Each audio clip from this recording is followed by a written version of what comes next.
Le HCBN a terminé sa saison du côté de Genève par une défaite lors du 7e match de la finale du championnat suisse. Madame, monsieur, bonsoir et bienvenue dans votre émission préférée consacrée à l'actualité du HCBN. Et pour commencer, je vous propose de revivre les émotions des vice-champions suisses quelques secondes après cette finalissima. La déception est évidente sur les visages des Biennois après leur défaite dans la finalissima. Pourtant, l'entraîneur Antti Törmänen trouve dans ces moments-là déjà des mots de consolation pour son équipe.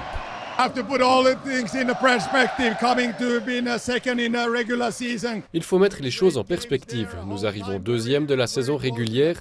Nous avons fait de bons matchs qui nous ont permis d'en arriver là, d'atteindre les playoffs et arriver jusqu'en finale. Maintenant, tant pis, c'est du sport, une équipe doit perdre et cette année, c'est nous. Mais nous avons fait une bonne série et il faut se rappeler qu'il y a de nombreuses équipes derrière nous. Et même si nous sommes déçus aujourd'hui, on se sentira bien mieux dans quelques jours. Le capitaine biennois Gaëtan Haas sait parfaitement pourquoi le HCBN a échoué contre Genève Servette. Sur l'ensemble de la série, a manqué le power play. On n'a pas été bon, on n'a pas réussi à faire la différence à certains moments.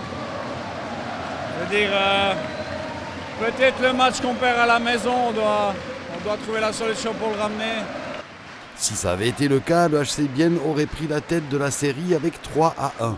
Un joueur qui a été particulièrement déçu après la fin de la partie de jeudi, c'est Étienne Froidevaux. Il faut dire que cette défaite contre Genève était le dernier match de sa carrière. Mais quand même, il y a une sacrée fierté dans moi pour cette équipe, ce club. Et puis on donnait tous et puis on sentait que le support est là de toute la ville, de toute la région.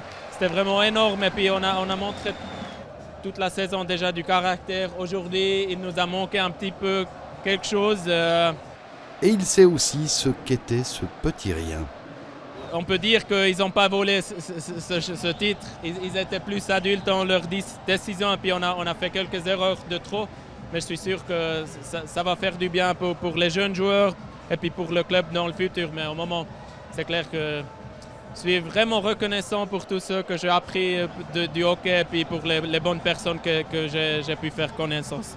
Pour ses camarades qui joueront à nouveau avec le HCBN la saison prochaine, le travail va reprendre dans un mois déjà, quand l'entraînement d'été va reprendre.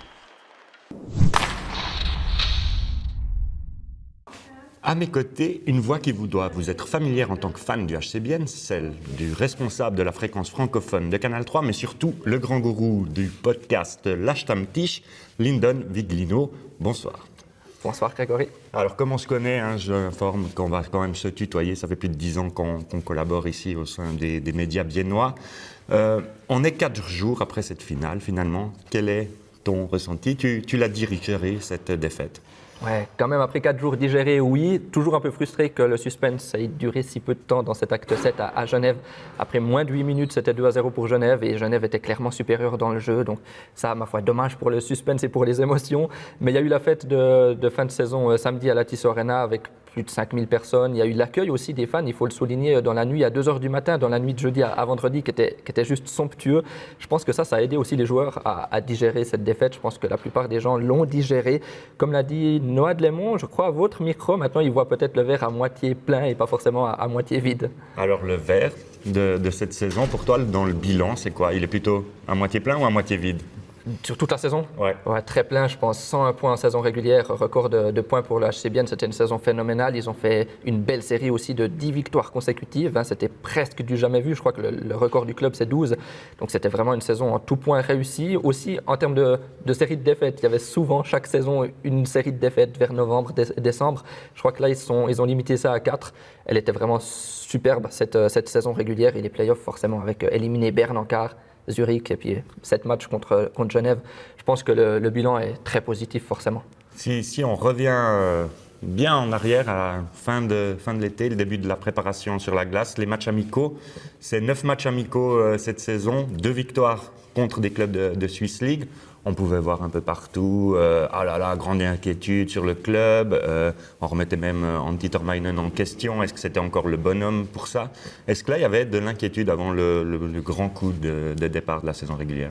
Je pense un peu quand même. À ce moment-là, pour être honnête, il y avait de l'inquiétude aussi dans le club avec Martin Steinegger qui avait fait un coup de gueule dans les médias en disant qu'il fallait la réagir. Après, avec un peu de recul, c'était, comme tu l'as dit, 9 matchs amicaux, c'est beaucoup. C'est comme la préparation d'été pour les joueurs, c'est pas le moment le plus intéressant de la saison. Il y avait beaucoup de blessés durant cette période-là, ou de blessés. Ils l'ont un peu admis, certains. Dès qu'il y avait un petit bobo, ah non, je suis pas dispo pour le match. C'est clair, c'est pas le moment où ça compte, c'est la saison régulière qui compte. À ce point-là, ils l'ont aussi admis que 9, ça faisait trop. Le point positif, c'est pour la saison prochaine, c'est qu'il y aura plus forcément 9 matchs amicaux, vu qu'il y a la Champions Soccer League. Ça, ce sera beaucoup plus intéressant, beaucoup plus concret. Les joueurs se sentiront aussi plus concernés. Et là, ça voudra vraiment dire quelque chose, s'il y a défaite ou victoire. Un match amical, au final, ça reste un match amical. Ils l'ont prouvé dès le début de saison qu'ils jouaient complètement différemment. Tu l'as souligné dans ton bilan, c'est une première saison finalement où il n'y a pas eu un grand trou de résultats. Est-ce que ça s'explique finalement ? Bonne question. Je pense que ça s'explique par le fait justement qu'ils ont joué sur les 4 blocs, qu'ils ont donné des responsabilités à tout le monde. Et quand une ligne, par exemple la H2O, était moins dedans, c'est une autre qui prenait le relais, peut-être la ligne des Zurichois, Artonais avec Brunner, Kunti et aussi Künzle dans cette ligne-là. Quand eux étaient moins en forme, c'était d'autres, etc. On a vraiment vu les 4 blocs qui ont été à certains moments de la saison vraiment sur le devant de la scène. Et même les joueurs qui ont moins le temps de glace, comme par exemple Stampfli qui a marqué en prolongation face à Genève, ou d'autres, Noah Dlemont en défense, ont brillé à un moment dans la saison et ont fait la différence. Je pense que c'est cette répartition du temps de glace sur toutes les lignes qui a permis de ne pas avoir de trou cette saison. C'est 101 points, tu l'as souligné avant, 101 points sur les 156 possibles. Jusqu'à la dernière seconde, on s'est battu pour cette première place. On a même essayé de sortir son gardien du côté de Lugano. Est-ce que finalement, ça, c'était une agréable surprise ou est-ce que c'était déjà peut-être un peu trop bien ? Trop bien, difficile à dire. En tout cas, surprise, oui, quand même, il faut le dire, 101 points, c'est énorme pour le HC Bienne. J'avais posé la question à Martin Steinegger juste après la défaite de l'Acte 7 à Genève. Est-ce que, justement, tu l'as dit, à Lugano, ils auraient pu passer premier au classement? Ils sont restés deuxième à la différence des confrontations directes, vu que Genève-Servette avait aussi 101 points. Est-ce que s'ils étaient passés devant, ils pensaient que l'avantage de la glace aurait été un scénario différent? Et ça, il a balayé ce scénario-là parce qu'il faut quand même souligner qu'en étant deuxième, ça a permis d'avoir un Bienne-Berne en quart. Et que cette victoire-là, face au grand rival cantonal, je crois qu'ils avaient déjà perdu 4 fois en play-off face à Berne, cette victoire-là contre Berne a vraiment été le déclic qui a ensuite permis d'enchaîner, de battre Zurich 4-0. Donc pas de regret de ne pas être passé premier, mais pour répondre à ta question, bonne surprise, oui, très bonne surprise. C'est parfait, tes journalistes, tu nous permets de faire des transitions nickel. Justement, ces play-offs, le déclic, tu en parles, c'est Berne, cette série. Enfin, on arrive à battre l'ennemi cantonal. Ouais, ça a vraiment joué un grand poids dans la saison. Ils ont vite mené 2-0, rejoint à 2-2. C'était un scénario qu'ils avaient déjà connu 2 fois, d'être rejoint dans la série et de finalement perdre la série. Et là, gagner finalement 4-2 cette série-là, on l'a senti dans le vestiaire. Ça a été un grand soulagement. Il le disait, terminer deuxième de la saison régulière, ça ne veut rien dire, ça n'a aucune importance si on est éliminé en quart de finale. On l'a vu encore à NHL la nuit dernière avec Boston qui a battu son record de points puis qui a éliminé directement. La saison régulière ne veut plus dire grand-chose. Là, ils ont réussi à battre Berne. On a senti ce soulagement, vraiment tout simplement un soulagement d'avoir enfin battu ce rival cantonal. Et ça s'est montré contre Zurich, où on peut le dire avec le recul, ils ont surperformé tellement ils étaient dans un élan positif. Cette finale, perdue au 7e match du côté de Genève. Tu l'as souligné, il y a eu très rapidement Genève qui a pris cette avance. Si on revient quelques heures après, dans les médias, on parle de champion du cœur, on parle d'un club très familier. Est-ce que c'est finalement quelque chose qu'on ressent au quotidien en tant que journaliste ? Oui, clairement. Alors, en ce qui me concerne personnellement, je couvre essentiellement l'actualité du HC Bienne. Je suis rarement dans les autres patinoires, si ce n'est pour un match du HC Bienne.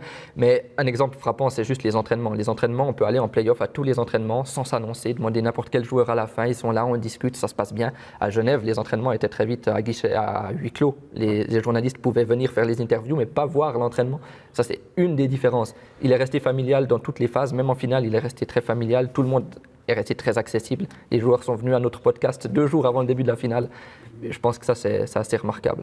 Si on se projette sur la saison prochaine, un cadre de joueurs qui va rester assez stable, est-ce que finalement, on parle de ce côté familier, est-ce que c'est aussi peut-être quelque chose qu'on devrait changer pour franchir un pas supplémentaire, ou bien ça fait vraiment partie de cette identité du HC Bienne ? Je pense que ça fait vraiment partie de son ADN. Ils ont prouvé cette saison que ça peut marcher, d'être un club autant accessible, autant familial et d'aller loin. Ils étaient au 7e match de la finale, il faut le rappeler, donc ils étaient à ça du titre. Ça peut marcher, je pense qu'il faut rester sur la même recette. En plus, tu l'as dit, l'effectif va très peu changer et surtout, ils ont réussi à garder les 2 gardiens, Joran et Harry Setteri. peut-être le meilleur duo de gardiens de National League, donc prometteur. On le sait, Antti Tormainen, c'est pas encore sûr qu'il sera à la bande la saison prochaine. Par contre, ce qu'on sait, c'est Oliver David, qui lui va quitter le club. Est-ce que ça, c'est une grande perte pour l'équipe? Je pense effectivement une grande perte. Stoney, dans son recrutement, fait aussi attention, comme tu l'as dit, à cet aspect familial, à des personnes qui sont ouvertes et qui sont accessibles. Oliver David en était la preuve. On lui demandait comment ça va et il enchaînait pendant 3 minutes. C'était vraiment quelqu'un d'accessible vers les journalistes et de très compétent envers les joueurs. Il avait une très bonne relation avec les joueurs, lui qui s'occupait principalement de la défense. Je sais qu'il était très proche d'eux. Il avait été notamment longtemps avec des juniors, donc pour les jeunes, je sais qu'il était très apprécié. C'est clair qu'effectivement, ça va faire un manque. Il faudra trouver la perle rare. On le sait, les joueurs sont partis dans un voyage, je crois, du côté de Las Vegas. Est-ce qu'il y aura aussi quelques jours de repos pour toi? J'ai entendu l'Espagne, peut-être Las Vegas aussi, hein, mais pour moi, moins. On repart maintenant sur les bases traditionnelles, moins de sport, plus d'actualité régionale, ce qui est aussi bien, hein, c'est tout à fait ce qui fait le charme de notre métier, de pouvoir passer d'un univers à l'autre. Lyndon, en tout cas, merci bien. Merci beaucoup.